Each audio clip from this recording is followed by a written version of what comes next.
How's it going, everybody? Right here today, and we are back with our Nottingham Forest Return to Glory series. And well, I was gonna start and show you guys the schedule and how we did since you were last here, since that Leeds loss. But I just kind of thought that this journalist coming to me with a quote from Gary Monk was quite funny. I was really perplexed when he came to me. They're lacking in too many areas to be able to piece together enough results to see them a safe tally of points. He's suggesting we're going to get relegated. May I inform you, Mr. Monk, you're projected to be in 11th. You're currently in 18th. And you are only, well, you have 9 points in 10 games, only 2 points above Derby, who are at the bottom of the table. And, well, yeah, things have been going much better for us than they have for Sheffield Wednesday. 23 points in 10 games, 3 points behind QPR. But I'm going to say, like, you know what, I've always saw this one here, and it's like, usually I am a lesser team, and it's, you know, Everton who are saying, oh, you know, you're going to get relegated. It's like, okay, yeah, I understand Everton's, you know, mid-table. I'm at the bottom of the table. But, like, I'm going to just call it a ridiculous statement. So that is that. So here's the schedule, guys. Since you guys were last here, this Leeds match, there's been a couple changes. So then we played Fleetwood. That game, well, if we go ahead and take a quick look at the stats, really didn't, 5 clear-cut chances. We converted 1. Fleetwood took, you know, their 1 half chance, and then I think it was what? You know, it was just a header, I think, from Suter at the beginning, and then we equalized. I was excited. John Morris. Yeah, we played well. We just couldn't convert. Played exactly how I wanted. I mean, 45 shots. That's. I don't want to say I got FM'd, but we might have gotten FM'd. But then that prompted me to make a couple changes. I think it was the Birmingham game, actually. I made a couple changes. I think we could tell based on my tactics here. Things played well, but I still thought there was some room for improvement. And I went ahead and we switched to a new tactic. We're going with the 4-2-3-1 with our wingbacks pushed a little bit higher up the pitch. If you guys remember, we were playing this weird, misshapen 4-3-3 with the left mid playing more as a number 10, less of a number 8. So he was pushed a little bit further. We still had, you know, the attacking forward, and I decided to simplify it quite a bit for them. 2 inverted wingers now on support, an attacking midfielder on attack, a deep lying forward on attack, center mid on defend, deep lying playmaker still on support there, so Silva's still playing in that role, and our wing backs now are just pushed higher up the pitch. As far as tactics themselves, not really that different from what they were, and I just have to say they've been absolutely spectacular. These run of games here from Charlton until Stoke, you know, 6 straight wins, and then this Blackburn game, I did revert. I was trying to tweak it a little bit. I know, don't fix what's not broken. I'm a tweaker. I tinker a lot. I dropped my wing backs back down to be in line with the center backs just a little bit more. Well, that didn't quite work. We got off to quite the poor start. Like conceding within the first 15 minutes is never how you want to start. But we bounced back with 2 goals just before halftime after moving the wingbacks further up. And then Ben Brereton went ahead and squashed those hopes for 7 straight. But the game against Fulham, who were in 3rd at the time. Where are they now? Where are Fulham sitting in the table? Fulham are now in 9th, but they were in 3rd at the time. I was looking maybe to come back early, but I decided not to. This was one heck of a match. We're going to watch the key highlights here, but this was absolutely insane. I just thought maybe I was going to attacking, or maybe my tactics just weren't going to work. Because Anthony Knockaert absolutely bossed this game. Like, Knockaert in the first 15 minutes, or first 20 minutes, however long it was for him to get a double, he was simply faultless. He was perfect. Like, this over-the-top ball, cuts inside, he gets right in there. He didn't just cut inside and shoot. He got right on the doorstep there. Just a little bit later, he's going to go ahead and bag himself his 2nd, and here I am thinking that everything is about to go down the drain. We're down 2-0 to Fulham. Season didn't feel great. At that point, we'd still had only won just that 1 or 2 games since the elimination to Fleetwood. And then he puts that one in the side netting, and I'm like, oh, God. And then I made some changes. I think I pressed Knockaert and tackled harder, and I did everything I could to slow down Knockaert. He whips this one in there. Samba does snag that corner. So it's I was like, oh my God, here he goes. He's about to get 2 goals and an assist in the first half an hour of the match. But Samba's gonna boot it up to Lally, who's gonna put it into Bostic. I did try and go with just pure talent. Amiobi's there, and then Lally comes in. Hey, it's the woodwork. There, I'm thinking it's over, right? Thiago Silva, though, is then going to spread that one out to Matty Cash here. Sorry for zooming in quickly. He's going to put it in, and they're going to clear it away. Dawson picks it up, but nothing to come. So then we get a long throw in, and Graben just misses there as well. Things were not going well. Thiago Silva then puts it in, and Semedo, we get one back. We changed the tactics up a little bit. I believe this is the game I pushed the fullbacks further up the pitch to go ahead and try and come back. And it worked. And then we had a highlight from kickoff here. I believe this was nothing. But this was one heck of a match. Knockout again, so you can see the pressing. I was like, okay, that's exactly what I want to see. I don't want to see him running down the pitch at all. I want to stop him right then and there. I'm always kind of interested to see what's going to happen on these highlights because you never know, because sometimes it's a counterattack, sometimes the highlight extends forever, so you're really left waiting. But the second half comes after being down 2-1 at halftime. I told the boys I wasn't pleased. We eventually make some changes in this game. I believe I bring on Jota. Yeah, I brought him on relatively early, as well as Chiquinho. And we brought them in for, who do we bring them in from? I can't remember, but they've since made their way into the normal starting 11. Mitrovic then puts this one in. It's 3-1, and here I am thinking that one goal was just a mirage. But then look at this, guys. We get this barrage of 3 goals coming up to give us that 4-3 victory. Ribeiro's going to put it in the box. Lolly's going to get behind everybody, and he's going to get it 3-2. Now, I'm getting excited because I felt we were playing good. Look, if you take a look at the stats up here, yes, Fulham outshot us. We had the more possession. I mean, you could say that they deserved more from this one, but we were just clinical. 2 clear-cut chances. They had 6 half chances. It was an exciting match. We really had to battle our way back to get 3 points in this one. Jota with a beautiful ball over to Chiquinho. That's the one that equalizes it. Here, I'm happy because I think we're going to get a draw, right? That's it. That should be it. I was going to stay on very attacking because I'm pretty sure I went very attacking here. Chiquinho whips this one in. Jota to Matty Cash, who's then, well, maybe not the most beautiful strike off of a corner, but he's going to put it in. And that was pretty much all she wrote for the rest of this game. There were some highlights late on here where I thought we were going to absolutely bottle it because we threw it. I thought we might get one more, and I thought it was going to be one of those, or we get a red card. Ribeiro gets kind of trapped out here. Things go back. Dawson over the top to Ribeiro. Like, this is the long highlight. This is the one I was super worried about because they're going to clear that. And, I thought that was our second chance was going to be the highlight. They come by. Look, I maybe should have changed my tactics, dropped the fullbacks a little deeper, but amazing save there from Samba. Absolutely fantastic save in the 94th minute. And here I brought on Walker for some pace, some fresh legs up top. Lolly is going to put it in. They're going to clear it. And they go again. Mitrovic, I think, is going to just spearhead another attack for them. Brian up the wing to Cavallero to heat a good block by Dawson. The ball just kind of bounces around, and then Semedo says, when in doubt, get it out. And that was how the game ended. I was so stressed and intense that entire game. But today's match will see us take on Brentford here. If we just go forward today, check these.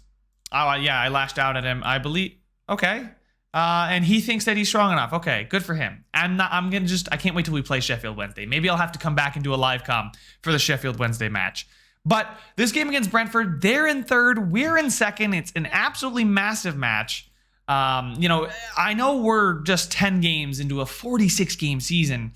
But, as it stands, things are going well, and this could pull us away from a team like Brentford, at least for now. We'll see come Christmas time, what the table's looking like, right? But we are still going to play nope, not that one. Yeah, this one. This 4-2-3-1 here. This is the starting 11 I've really settled on. Amiobi was the one who has really been dropped. He was poor, hasn't really done much for us. But then again, he's a winger. He would be our backup right wing, inverted winger. But that might be something I look to strengthen. But we do have Matty Cash who can play up there. I believe he can play inverted winger. So that's good to see. He's not, super good going forward. I think he's perfect as a wing back for us. But I think I'm going to keep Watson in. I've been toying with Watson and Samba Sao. And then, who was it that got that? Absolutely horror tackle. I believe it was Semedo. He got suspended. He got a red card. Yeah, he got a straight red in like the 8th minute. That was another one of the matches. I believe we actually won that game. That was Preston. He got a sending off in the 8th minute. Then Graben scores just 10 minutes later. We concede a pen and right out of halftime. But then late in that game, we get a pen ourselves. Graben puts it away, a 2-1 win, a really gutsy performance. But let's go ahead and get into this match. There's the team. There's the bench. Hefele has actually got a goal for us. I brought him in one of the matches, and he just poked one in late on and gave us that insurance marker that we need. I think it was one of those 2-0 victories. So we're going to proceed to the match here. This game against Brentford should be very exciting. Looking forward to it. They're going to play a more standard 4-2-3-1 where ours have our wingbacks pushed a little forward. So it's a battle of the positive 4-2-3-1 versus an attacking 4-2-3-1. So I also like the fact that they're responding to me a little bit more in the dressing room. That really starts to mean that they're buying in and they're definitely, okay, live comm, they don't feel like listening. But we're going to go ahead and get into this match against Brentford. I'm going to continue to play attacking. I think we were tipped to finish 4th in the league by the media, which means we have a strong enough squad to go up toe-to-toe against just about anybody, right? So I'm going to just continue to play our football the way we want to play. And, I'm not going to change it up based on who we're playing unless, in the FA Cup, we get drawn against Arsenal, United, Chelsea. Figueiredo from the corner. I've also set up my set piece tactics here, guys. And they are going quite well. You got to set up your long throw tactic, and I do the near post on the corner. We have that guy sitting short there just to kind of draw another guy away from the near post. I'm trying to get as many people away from the near post as possible. Just so it's one-on-one with my center back. And if they don't do man marking based on height, and they just do zonal marking, maybe they have a wing back on him, maybe they've got a shorter center back on him, and I trust my center back. That's why I kind of look for left-sided center backs with good heading. And a really dull affair, I would say. I mean, stats, it looks exciting. 17 total shots, 10 on target between the two sides, possessions slightly in our favor, but only the one goal. Tobias Figueiredo also demanded a new contract. I should add that in there. Across the league, or QPR currently drawing with Blackburn. I'm going to tell the team not to get complacent because I like to see them get focused. I'm going to tell him you weren't bad. Yeah, okay. So I believe Graben's was hot for a stretch of games there. So I believed in him. I know at the beginning of this series I said I would reward good performances, and well, he's just been giving good performance after good performance. Really. So I have seen no reason to drop him. I've subbed him out in like the 70th minute in games where he hasn't really had too much of an impact for maybe fresher legs, pacier players. But, haven't really seen a reason to drop him from the starting 11. So that's nice to see that we have my striker position at least. There it is. Graben. Oh, Jota's going to get the tap in. And there we go. He gets his second. He was off the mark, I believe, 1 or 2 games ago. The loanee from Benfica is going to get us a 2-0 lead over Brentford. Thiago Silva finds Lally. I'm loving the width here. Like, I would have preferred to see that ball, but that's a really slick ball from Chiquinho. A great save from their keeper, Raya. But Jota's there on the back post for the tap-in to get his second of the year. And we got another highlight coming. So we got a little bit more of an exciting game here in our favor than perhaps in the last episode, and as well as in the first half, I should say. Jota, I talked to him. I told him I believed he could score some more goals. And speaking of scoring more goals, Lewis Graben is going to get us a 3-0 lead over Brentford at home here. His 8th of the season already. So we've played what? This is our 12th match if we include the EFL Cup. And he's already got 8. He's absolutely on fire. So 3-0 up means I can start to play around a bit more. Figueiredo, maybe I want to drop it off of attacking, perhaps, into just a more positive mentality. I mean, 3 goals is a lot to come back from. It would be an absolute bottle job for us to, not get all 3 points from this one. But see, look at this width. There's just overloads in the wide areas, and Lali's got a cutback. Cash can whip it in. Thiago Silva comes near. Ben Watson's. He's, that center mid on defend is real just a rock in the midfield. He doesn't really move too much. He stops attacks, and he's there to recycle possession if we need it. A shot there saved easily by the keeper. Not one to talk too much about. And the pressing's going well. I'm trying to force teams to go long because I want to win that second ball, right? That when they go long, if they do find their own teammate, we can maybe win that second ball, that header, or maybe we could just force them to go long. And sometimes I've seen the keeper just kick it right to our fullback, and they don't even have anybody like over here. So now we got Jota really deep. That's kind of why I like support inverted winger. He's going to make a run all the way across inverted winger to inverted winger. Matty Cash is going to send it to Ben Watson, who's just, kind of there for us. Solid, always there as an option to recycle. It allows Thiago Silva to be a little bit more creative as a deep-lying playmaker on support instead of defend. He's got a more expansive passing range like this. He can come closer over here to get the ball. Meanwhile, Ben Watson's still there. Just in case. Jota is going to find Graben, who's going to absolutely rocket that thing into the net on the assist by Jota. That's another assist from Jota. A goal and 2 assists for Jota. Graben's got himself 2 goals this game. A lot of numbers here. A good, Cash, got it nipped off him, but they're going to put it blindly into the middle here. Jota calmly lays it off to Graben. A great first touch. Not even really, just a great technique to just settle the ball down like that for Graben, who then hits it on the first time himself. And it now looks like they've got to throw in. Are we going to make a tackle there? We're not, but that was Lally, so it's okay. But now we're on the counterattack with Jota. Jota's been all over the place, man. He was not too impactful until just about a game or 2 ago. He got his first goal for us, and ever since then, he's had some fantastic performances. So I'll definitely have to be praising him. And a good save there from Samba, the one-handed save. So let's go ahead. Thiago Silva's not had the greatest game. I don't want to play Carvalho there. I think I'll play probably John Bostic. He's a little bit more creative. He's not the greatest going defending, but Ben Watson's there for that. And then what minute are we in? Let's see. We are in the 62nd minute. So I'm going to make that sub there for Thiago Silva. He's been playing a lot of matches. I don't want to overuse him. I really haven't seen anybody else to play the deep-lying playmaker role because I believe one of our young kids is out injured. He should be coming back soon. I forgot his name. Good young English kid. I identified him at the beginning of the season as one of the players that I would like to use more. And now Jota's injured. We're going to take him off for Carvalho. I probably was going to do that soon anyway. Graben's on a hat trick. I don't want to take him off. Figueiredo is on a yellow, so I think we're going to take him off just because I don't want to get a sending off and be without a man, going forward. But 4-0 right now. Looking good. Stats looking good.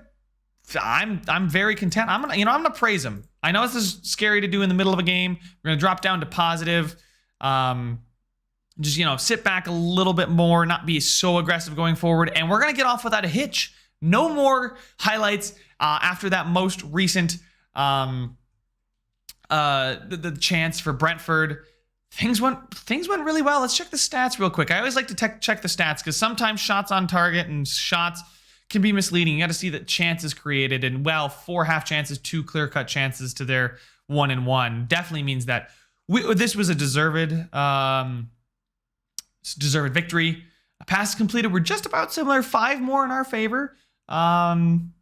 So I mean, neither team hit the woodwork. That's a great performance. That is a fantastic performance. I'm gonna be very passionate. I am very pleased with the result and the performance, not just the fact that we got a win. So that puts us with, he's amazed that as Brentford failed to win. Yeah, he was very complimentary of us. He said we were overachieving, which technically is true. Oh, good. It's only a tight hamstring. I'm glad. Classy Grabbin. We'll praise him for that. And post-match press conference. I'll do that myself. You guys know I like to do the press conferences. It's just kind of fun for me. But if we take a look at the competitions real quick, QPR did win. Who did they beat? Fixtures and results. Can I see competition review? Yeah, there we go. That's the screen I wanted to see. West Brom now are right behind us, 2 points. But like I said, this win puts us 4 points ahead of Brentford. Did Bristol City lose? No, Bristol City won, so it's a little bit tighter now. They're going to fight amongst themselves. Hopefully, we can make it a 2, maybe 3 horse race for the automatic promotion spots. But starting off here this early in the season, just 11 games in, fills me with a lot of confidence. We're not sitting here in 7th where Fulham is saying, oh, well, we need to pick up 2 results on the rest of the season for us to jump up into the automatic promotion. Like, we pretty much, if we can keep things rolling as smoothly as they are right now, I'll be quite pleased. So QPR did end up beating Blackburn. Blackburn tried to pull it back, but too little too late there. So QPR have been awfully good. They've yet to lose this season. I mean, we've only lost the 1 game to Leeds. Leeds are currently sitting in 14th, so that doesn't look like as good of a loss anymore. I mean, they were projected to finish 2nd, but things definitely aren't going their way right now. Definitely the best result of the day for us. When are we going to be back, though? I can hear you guys asking.